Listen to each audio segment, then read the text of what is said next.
मैं अपना सब मुंह लेकर मैं बाहर निकल कर आया था। हवस के पुजारियों को देखकर मेरा खून का उबलता हुआ सूप बन गया। ये लोग बरचटे की तरफ कहीं भी शुरू हो जा रहे हैं, इसीलिए मैंने अपनी फौज बुला ली थी। सबको मैंने कंपाउंड में इकट्ठा कर लिया था और अब भी मेरे वहां पहुंचने का इंतजार कर रही थी। मेरी एंट्री की बारी आते ही मेरी फौज मैदान छोड़कर भाग खड़ी हुई थी। गुस्से में आकर मैं पतलून में घुस गया। इधर एक आधे कपड़े वाली कमसिन औरत मेरी तरफ घूर कर देख रही थी तो मैंने उसको थप्पड़ मार दिया। दो और औरतों ने मेरी तरफ देखा तो मैंने वहां से निकल जाना सही समझा। बस फिर मैं अपनी गाड़ी पर आकर बैठ गया और उसको स्टार्ट करने की कोशिश करी।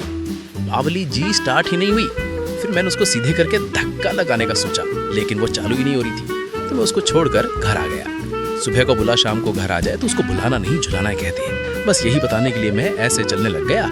चल मेरी मस्तानी करती की कारस्तानी और अपने प्राइवेट जेट का इंतजार करने लगा। हवाई पट्टी पर हेवी ट्रैफिक लगा होने की वजह से अनाउंसमेंट हुई कि मेरी फ्लाइट दूसरी तरफ आएगी। जेट में बैठकर मैंने अपनी काली जुल्फों को संवारा और पुकी बन गया। कुछ कलाकारों ने दीवारों पर पेंटिंग का नाम देकर उस पर लीपापोती की हुई थी। जब तक मैं कुछ समझ पाता वो मेरी आंखों से ओझल होती जा रही थी। मैं अपने मिशन के लिए आ पहुंचा था GMD टाटा के बॉस, जो अब नहीं रहे।